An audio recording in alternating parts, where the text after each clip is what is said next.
Hello guys, it's Korah here and welcome back to my channel. Today I have another episode of Korah Clutches for you guys. It's going to be featuring once again the T100 LT, which has been featured in I think 3 of the 4 episodes that I've done so far. This one being the 4th one actually.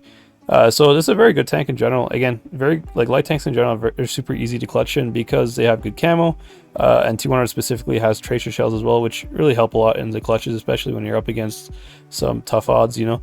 But other than that, hope you guys enjoyed this video. In today's video, I'm going to do a little bit different stuff than I've been in the past. I'm going to actually not just go over like my mistakes and the things that I did, but I'm also going to go over what the enemy did and what their mistakes were that allowed me to win this game. So I hope you guys enjoy. And again, if you guys enjoyed, please consider smashing that like button as well. Make sure you guys subscribe if you aren't already. But without further ado, let's get right into it. Here in this map here, we're on the map Hellas, and we are in the T100. Now, if we take a look at the enemy lineup here, they do have a KPZ and a Progetto 65, but those are 2 medium tanks, so I should have a pretty big advantage spotting them on the crossing here toward the med side. So I'm going to go between this pillar here. There we go, we find the Progetto, that's what we're looking for. KPZ probably has not crossed yet. I'm pretty sure we would have spotted him if he crossed, so I can only assume he's somewhere in front of me, and I believe... yeah, there's a high chance he might be where that 268 is, but anyways, it doesn't really matter. We're going to try to get the shot into the 268 here real quick. Now, I just saw a tree fall over there. I don't know if you guys saw it in the corner of my eye there. I just noticed it, so I know that somebody's over there. And there we go, KPZ spotted. So that's what I care about in the beginning here. I care about clearing the mediums of the enemy team. Now, as I'm doing so, I'm going to see if I can maybe help shoot these heavies here a little bit, but seems like I don't really have the gun diversion to do it. And yeah, that's not really a good trade there. I do take a free shot from the I-7 that I absolutely did not really need to take. So not really a great start to this game here, but at least my team did manage to kill the Progetto. And now we have a pretty easy way to kill the KPZ here, I think, as well. So I'm going to try to play a little bit aggressive. I'm trying to cross that rock in front of me so I can use that to hide from the 268.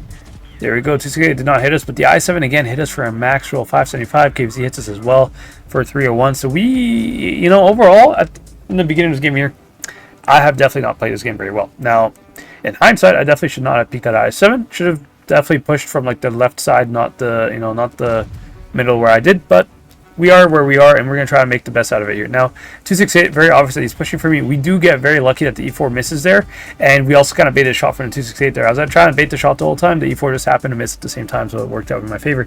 Now, that allows me to kill the 268, which is a pretty good start here so far. E4 just shot as well. Now, we know he has adrenaline, and E4 has a pretty quick reload, so instead of pushing over for him to try to get a shot into him, I know he's probably going to like reload in time, so I really do not want to give the C4 another easy shot. I'm going to just wait for a teammate here to take the shot for me so that we can push them together, and that's exactly what the Progetto here is doing. So Progetto peeking over, he takes a shot from the E4. This is going to allow us to try to get our DPM into the E4 here. We should have another shot into him here before he reloads. However, he's a little faster. We aren't really able to get into him, right? But it doesn't matter right now. All we're doing is we're trying to make sure the E4 does not kill our Progetto without us having a trade on him. Now, E4 here looks like he's going to go for us. We get back up and we get the very, very lucky bounce again.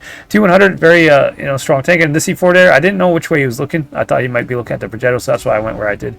Again, very lucky game, and to be fair, by my standards, this is so far a pretty sloppy game as well. There's a lot of mistakes that I've done so far this game, but we are at the end of the game here, kind of. It's 3v3 right now, and I can see that our Minotaur is kind of dying.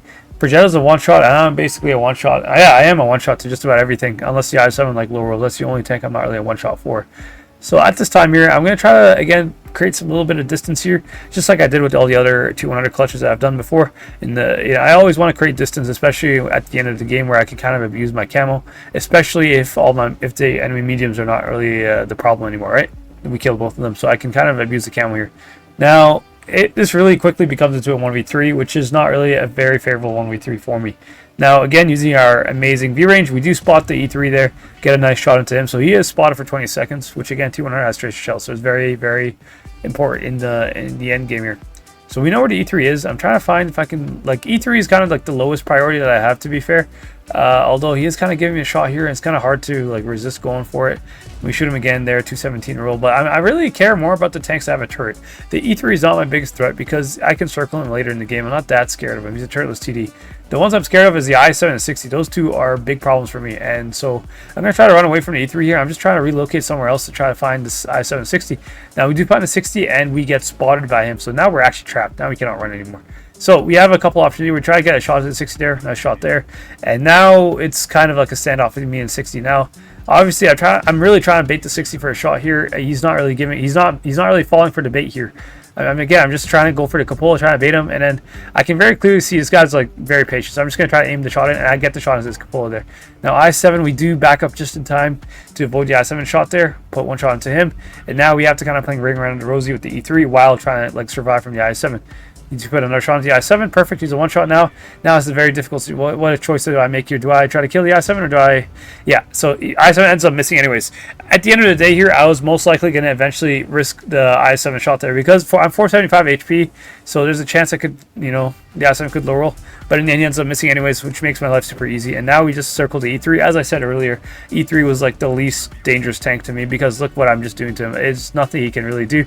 I can just circle him for days and days, and yeah, he can't just do anything. So he's going to try to turn around. He kind of has like a somewhat of a timing here if he can turn fast enough, but I think T1 is still faster anyways, and yeah, we do get the clear in him. So nice little 1v3 here. And again, just so you can clutch the game doesn't mean you have to play the game very well. We honestly played that game pretty horribly, if I'm being honest, especially by my standards. Like, there's a lot of shots I took there that I absolutely did not need to take. I didn't really go from the best angles, but in the end, we played the end game, I think, as good as we could. Again, we got very trapped there, but that kill shot on 60 was very clutch, and as you can see, we got the mastery in the Call of Banff as well, 5.4k game as well. So pretty decent game. However, not the cleanest start, but I think the end of the game there was pretty well played, and I did my absolute best to win the game, especially with the difficult situation I was in when the 60 had me trapped. I did the best thing I could possibly do there and just go for a cupola. Okay guys, so I want to do something a little different here for this clutch here. Now, usually in the past, I've never really went over the enemy's mistakes that have allowed me to win clutches, and for this replay here, I kind of want to go over some of the mistakes that they did that allowed me to win this game, because to be fair, in a situation I'm in right now, I should not win this game at all. But to start off here, I do shoot the E3, and then again, E3 is pretty healthy, and there's nothing I can do to really kill him. So right now, enemy's actually in a very good situation, and at the moment, things are going very well for them.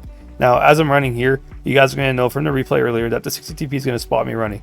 Now, once he spots me here, I am completely trapped, and now I'm in a very difficult situation. Now, at the moment here, 60 TP does do a little bit of a mistake here. He does pop up and give me a free shot on his lower plate, which, to be fair, he did not need to do. He could have been hauled down there behind that like mound the whole time, and I would not have been able to do much. But after that, 60 TP is actually doing his absolute best here. He's doing like wonderful work for his team here. He is not falling for my bait no matter how hard I'm trying, and I'm like really trying to get him to shoot here. And eventually we're going to get the kill on him, and it's going to look like a mistake from him, but it's not a mistake. He's actually done this very well. Now, I7 here, a bit of a mistake on his part, and he does miss his shot. But right now, I just want to take a minute to pause here. I just want to pause so I can show you the situation in this moment. Now, we know in this moment right now that the I7 has just shot, right? He is reloading. The E3 is what I want to talk about from the situation going forward. Now, this E3 at the moment has been pretty irrelevant in the game. I've just been running away from him the whole time. At the moment, now at this exact time though, he is extremely relevant for this game. Now, one mistake, huge mistake that the E3 is doing is that he is pushing me from the same direction that the I7 is pushing me from. That is going to allow me to back all the way around the rock here. That like gives me a lot more space to work with than otherwise. What this E3 should have done is he should have came from my left side, basically coming up behind me from my left. Instead of going from the same direction as the I7, he should go from the opposite direction so that they can both pincer me. So this is a big mistake on the E3's part here. But the game's not over yet. The E3 does eventually fix this mistake, and you'll see once I unpause this replay and we start playing. So we're going to play now. E3 is going to back up, and he's going to start going the opposite way. You can see he turned around there. He's coming from my left. So now things are doing okay. Now this I7 here messes up the game for his whole team at the moment.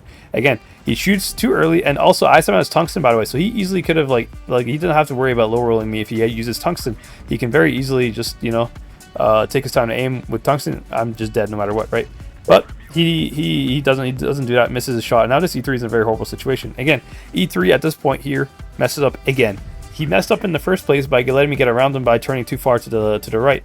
Again, that's the only reason I was able to circle him so easily, is because he turned too far to the right. If he had just held his position the whole time, and again, E3 actually has the advantage of having the height. He has the height advantage, actually, the high ground, right? And again, as Obi-Wan says, always high ground is super important. E3 with the high ground very easily could have actually made my life very difficult.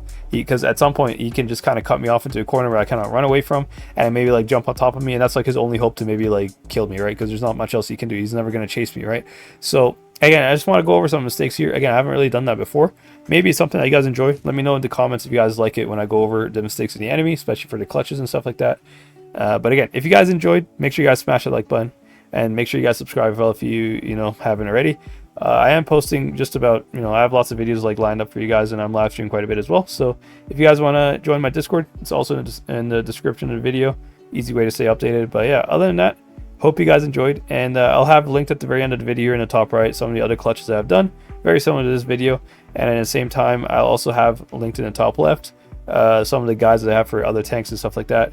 I think if you guys enjoyed this video, you may enjoy the guide, so be sure to check that out if you guys did enjoy this video. But other than that, hope you guys enjoyed, and I'll catch you guys later. Peace out.